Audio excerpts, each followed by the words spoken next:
Hello everyone, welcome back to another episode of r/slash Tales from Tech Support. In today's episode, LAWTECHIE in the Chamber of Sensory Deprivation. Before we get started, make sure to subscribe so you will never miss a video. So let's get started. LAWTECHIE in the Chamber of Sensory Deprivation. I'm still working for a mid-market consulting firm, traveling around the US on short notice. After a few annoying trips, I've done the passive-aggressive method of job searching, switching my LinkedIn status to looking. In the meantime, I've been asked to do an assessment of a vendor to a health insurer. Usually these start with some spreadsheets pushed back and forth and a status call or two. Instead, we get a firm we will let you visit where you can ask questions, but we're not filling out any paperwork.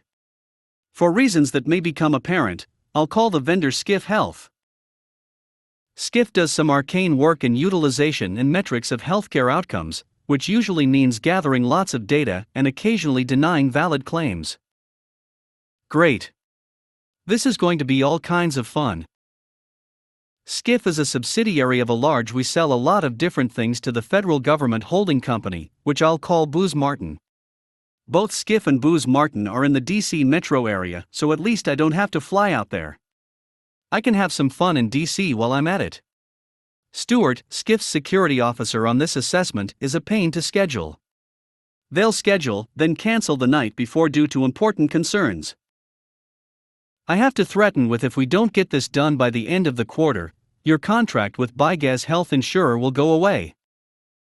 Of course, all this email is through Skiff's kludgy secure email portal that 403's forbidden half the time. I'm already hating these people. One day, I get a call from a recruiter I don't hate. They have a great opportunity that requires my exact skill set. They assure me that they mean it this time, but can't release the employer until I pass a preliminary background check. Fine. I want out of my current gig, so I send an up-to-date resume and agree to the usual credit, employment, and criminal check. Not unusual, and I soon forget about it. Eventually the planets align 2 days before the end of the quarter, and I'm going to visit Skiff. I get a bunch of meeting invites and I see that a bunch of people, both Skiff and Booz Martin, will be there. Interesting. I don't yet understand how involved Booz Martin is in the IT operations of Skiff. The day before I'm supposed to go down, I get a phone call from someone at Booz Martin. They need more information for my background check before the process can continue. I'm annoyed, since this has already been forwarded from my company, but I don't want any reason for Skiff to delay the process. I answer their requests, including a list of all lawsuits and criminal cases I've been involved in. That's odd, but I have a conflicts spreadsheet for when I was doing litigation, so I send it to them. I ride my motorcycle down the night before and stay in my favorite consultant kennel, a mid-range chain hotel. About 15 minutes before I'm supposed to leave to go to Skiff's office, I get an email from Stuart. It curtly lists the rules for me to follow at Skiff. All electronic devices will have to be left in my car. I am to wear my badge at all times and must be escorted within the facility. I must sign an NDA before I can ask any questions. This is going to be stupid. I usually take notes on my laptop, so I print out the questionnaire and requirements documents in the hotel's business center. I leave my luggage, laptop and phone with the hotel desk clerk before I ride to Skiff HQ in a wealthy DC suburb. Skiff's offices are nice in a hypermodern office building. Looks like they're setting up some kind of job fair/networking event in the lobby. The front desk is staffed by polite armed guards. Once they've validated my identity, and that I'm here to see someone, I get photographed and am presented with a picture ID on a lanyard, then escorted to another waiting room. About half an hour after we're supposed to start, Stuart shows up and escorts me to a small conference room. The conference room has no windows and is featureless other than a 4-person round table and a speakerphone. There's an odd hiss which I figure has to be a white noise generator. Stuart, what's your clearance? Me, you mean like secret, top secret? Stuart, pointing to himself, TS/SCI. Me, congrats. I don't have one. Stuart, that's a problem. I can't be as forthcoming then. Me, I don't understand. I work for a civilian health insurer. We're dealing with PHI, not top secret. Stuart, like I said, I can't talk about some things. Stuart dials into a phone bridge, and about 10 people from Booze and Skiff say hello. After a quick explanation of what I'm doing, I start asking basic questions about how Skiff does things. Even straightforward questions like what development stack are you running, or how do you select which patches to apply, and how long before you apply the patch result in one of 4 responses from Stuart. 5 minutes of exacting clarifying questions around the definition of server and patch. We have an internal standard for this where this is specified, but I can only describe it. We comply with NIST 800 to 171, which we printed out for you. After about 30 minutes of this, I'm starting to have an out-of-body experience. I'm imagining myself this dialogue on some old black and white television like it's a 70s documentary of the Milgram experiment. We've gone on long enough on this. I'll try a different topic and see where we go. Oddly enough, non-technical questions aren't as painful. Areas such as background checks, doing role-based access control, and removing terminated employees are there. The answers are straightforward and pleasantly delivered, but they're all coming from the crew on the speakerphone. Stuart glares at me from across the table. I'm hoping that if I figure out a way to segue back into technical questions, I might get somewhere, since I have everybody else talking and some rapport has formed with the rest of his coworkers.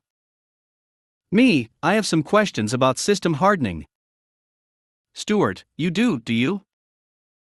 Me, I want to make sure our data is protected each step of the way. Stuart, this is a stupid question. Our DC is in the Blue network. Do you know what that means? Me, you're hosting it in a Blue Cross/Blue Shield data center? Stuart, it means it's protected, dumbass. Me, alright. Do those systems talk to systems outside the data center? Stuart, of course. You're wasting our time.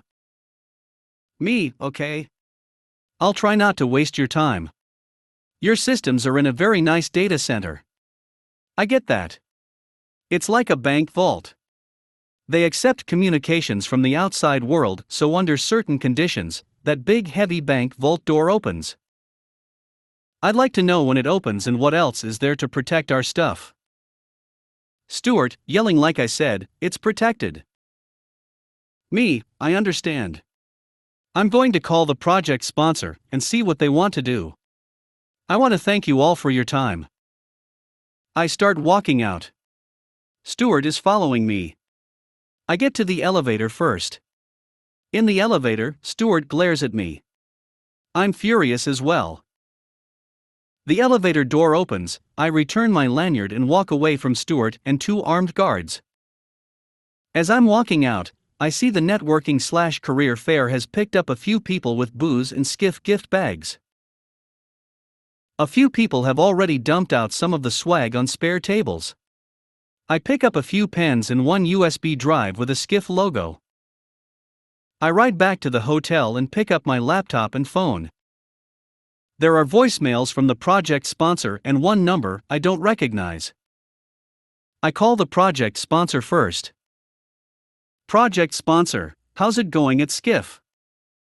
Me, not well. They're stonewalling our technical questions. We can either send another person to finish the assessment or we can lean on them. I don't think sending me back is the best approach. Project sponsor, are you sure? Me, pretty much. Project sponsor, I'll call their CISO and see what I can shake loose. Me, I'm going to eat a big heavy lunch and try to not get stuck in Beltway traffic. My phone rings while I'm halfway through a bowl of pho. I answer because I'm stupid. Unknown caller, hello, is this LAWTECHIE? Me, it is. Unknown caller, this is Vern, the CISO at Skiff. I'm sorry to be cryptic. Me, damn, that was fast. Unknown caller, I'm sorry, I didn't get that. Me, I just want to apologize for any ill will. Unknown caller, I don't think I understand. Me neither. I'll let you start. Unknown caller, I apologize for being cryptic. I'm relatively here. I need someone who understands the legal, compliance and technical roles as well as be, well, diplomatic. Me, and you think that's me? What have you heard? Unknown caller, recruiter speaks very highly of you. Me, that's nice to hear. What is your pain point? Unknown caller, we're moving up the market with our product, and we're getting sales resistance for security and compliance issues. Our security team is very talented, but they're not. Me, good with people? Unknown caller, exactly. Me, I see. I'd love to discuss, but I'm a little pressed for time. Can we schedule some time to talk later in the week? Unknown caller, I'd like to move quickly. I'm looking for someone to jump in and work on tasks already started. This may be a replacement sort of move. Me, I see. I can make some time tomorrow. After pleasantries, we hang up. This just got interesting. To be continued.